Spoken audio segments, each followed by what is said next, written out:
Hello friends, आइए हम कुछ फिजिक्स के क्वेश्चन देख लेते हैं। 15-20 क्वेश्चंस यहाँ पे हैं। हम उस क्वेश्चंस को देख लेते हैं, उनके आंसर को देख लेते हैं और डिस्कस कर लेते हैं। इस बेसिस पे क्वेश्चन पूछ सकते हैं एग्ज़ाम्स में, आपके अटल बिहारी और सीपी नेट के एग्ज़ाम में, और क्वेश्चंस पूछते भी हैं। तो आइए 1 बाय 1 हम करके क्वेश्चंस को सारे देख लेते हैं।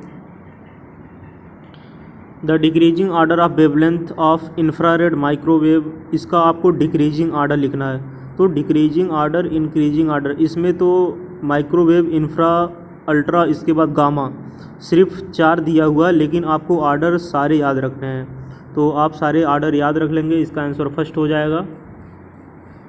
ए body is moving with velocity 30 metre per second towards east and after 10 second its velocity becomes 40 metre per second. मतलब v1 वेलोसिटी 30 है, v2 वेलोसिटी यहाँ पे 40 है। एक्सेलरेशन दिया है यहाँ पे आपका जो है, टाइम दिया है 10 सेकंड। एक्सेलरेशन पूछ रहा है, तो एक्सेलरेशन यहाँ पे आप निकालेंगे, a इक्वल टू हो जाएगा यहाँ पे del v by del T, मतलब average velocity upon average time. तो डेल्टा v यहाँ पे हो जाएगा v इनिशियल, यहाँ पे कितना दिया है, मूविंग कितना कर रहा है 30 मीटर पर सेकंड, और बिकम्स कितना हो जा रहा है 40 मीटर पर सेकंड। तो v1 का स्क्वायर प्लस v2 का स्क्वायर डिवाइडेड बाई t। तो जैसे ही आप इसका स्क्वायर करेंगे, निकालेंगे, तो इसका आंसर 5 मीटर पर सेकंड इसका आ जाएगा, एक्सेलरेशन आ जाएगा बॉडी का।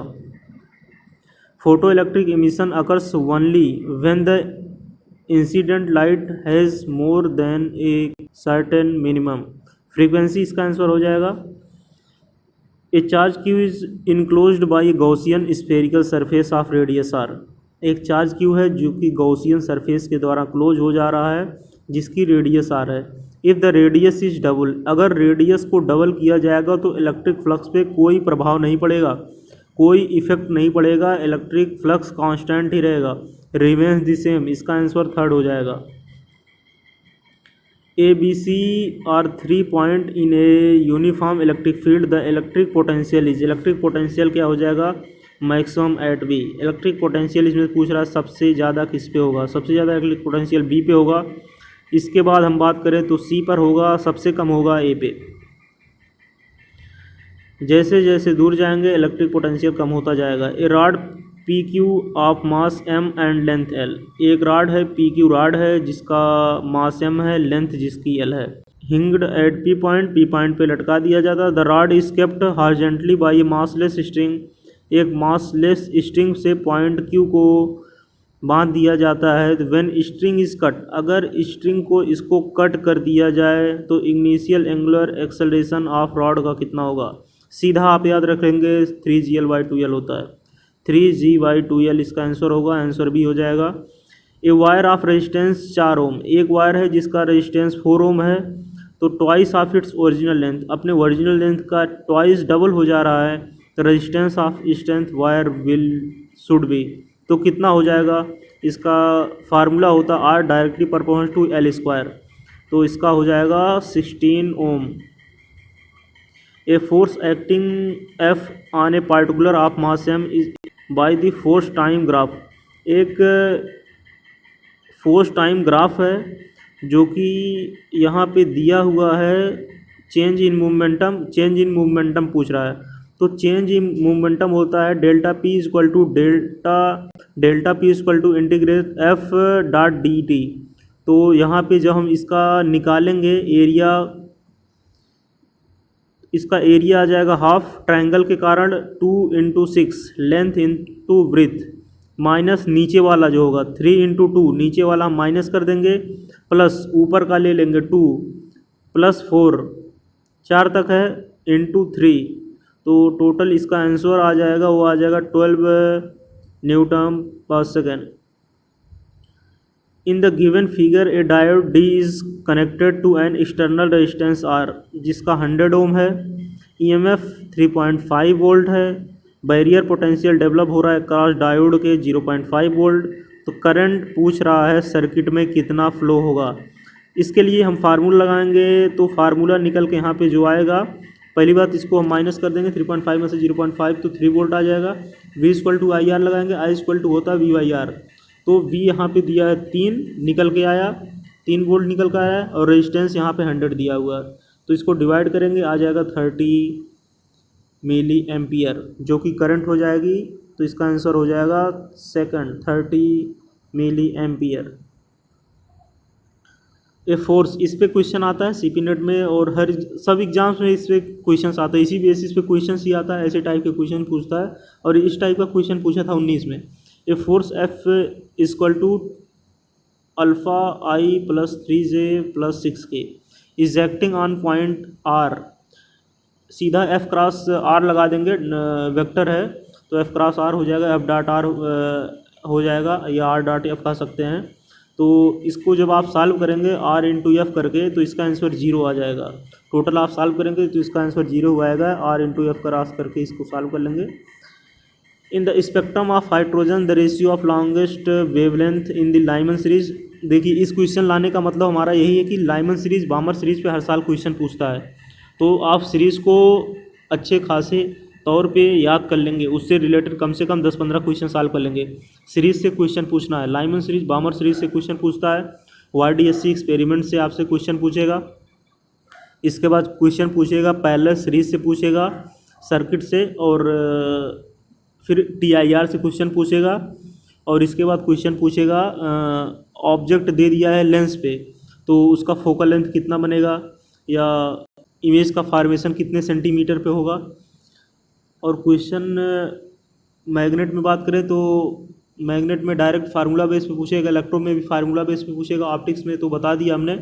इसके बाद मॉडर्न से कम 6-7 क्वेश्चन आपको मिल जाएंगे एग्जाम में। जो ये लाइमन सीरीज बामर सीरीज है इसको आप याद रखेंगे अच्छे तौर तरीके से, और स्पेक्ट्रम, और फिर इसके बाद जो है डिस्पर्जन और स्पेक्ट्रम और पोलराइजेशन, ये सारी चीज़ें आप याद रखेंगे। ये क्वेश्चन आना आपको मिलेगा, ऐसे क्वेश्चन आपको मिलेंगे, ऐसा क्वेश्चन हर साल एक पूछता है, एक क्वेश्चन इससे पूछना कंपलसरी है। तो इस टाइप के क्वेश्चंस आप बिल्कुल याद रख लेंगे। इससे क्वेश्चन आपको मिल जाएगा लॉजिक गेट से, लॉजिक गेट YDSC एक्सपेरिमेंट से क्वेश्चन आना फिक्स है, हर एग्जाम में आता है, और CP नेट में तो हर साल आता है। आपको KGMU में मिल जाएगा, और फिर अटल बिहारी में तो पिछले साल पूछा नहीं था, लेकिन KGMU का पेपर जो बनता है उसमें एक क्वेश्चन आता है। इस पिछले साल हुआ था, पिछले साल भी ऐसे क्वेश्चन गेट का क्वेश्चन एक क्वेश्चन आया हुआ था। गेट का क्वेश्चन आएगा, एक क्वेश्चन PN जंक्शन या NP जंक्शन सेमी कंडक्टर से एक क्वेश्चन आना कंपलसरी है। तो इसका आंसर आप देख लेंगे, इसका आंसर 4th हो जाएगा। क्वेश्चन का यहाँ हमारे लाने का मतलब है कि इस टाइप के क्वेश्चंस एग्जाम में आते हैं, बस वैल्यू चेंज होगी वहाँ पे और कुछ नहीं होगा। A person can see clearly object only when they lie between 50 centimetre. कोई पर्सन है वो ऑब्जेक्ट को देख रहा है when they lie between 50 centimetre and 400 centimetre from his lens. तो 50 सेंटीमीटर इसकी बात कर रहा है, मतलब वो पर्सन किससे सफ़र कर रहा है, मायोपिया सफ़र कर रहा है, मायोपिया से सफ़र कर रहा है, तो वहाँ पे लेंस यूज होगा कॉनकेव। अगर लेंस वहाँ पे कॉनकेव यूज हो रहा है तो ऑप्शन सेकंड और थर्ड अपने आप गायब हो गए। And 40 centimetre from his eye, 40 centimetre in order to increase the maximum distance of distinct vision to infinity the type of power of the correcting lens. तो करेक्शन लेंस के लिए हमने पावर बता दिया 50 सेंटीमीटर, तो यहाँ पे दिया है, उसके बाद नहीं देख, तो यहाँ पे हमने करेक्शन लेंस बता दिया कॉनकेव यूज हो रहा है। तो इसका आप निकालेंगे, तो पहली बात कॉनकेव यूज हो रहा है, तो कॉनकेव लेंस यूज हो रहा है, तो आपको जानना पड़ेगा कॉनकेव लेंस में यहाँ पे प्लस नहीं होगा। तो ऑप्शन सेकंड थर्ड तो निकल गया, ऑप्शन सेकंड निकला कि कॉन्वेक्स है, और ऑप्शन थर्ड निकला कि कॉनकेव है, उसमें प्लस दिया हुआ है, प्लस 2.25 दिया है, तो ये निकल जाएगा। ऑप्शन सेकंड थर्ड को आप एलिमिनेट कर दीजिए, तो ऑप्शन फर्स्ट और फोर्थ में से कोई होगा। आप फार्मूला ये लगाएंगे P = 1/F = 1/V - 1/U। जैसे ही आप इस फार्मूला का यूज़ करेंगे आंसर निकल का आएगा -0.25 डायोप्टर।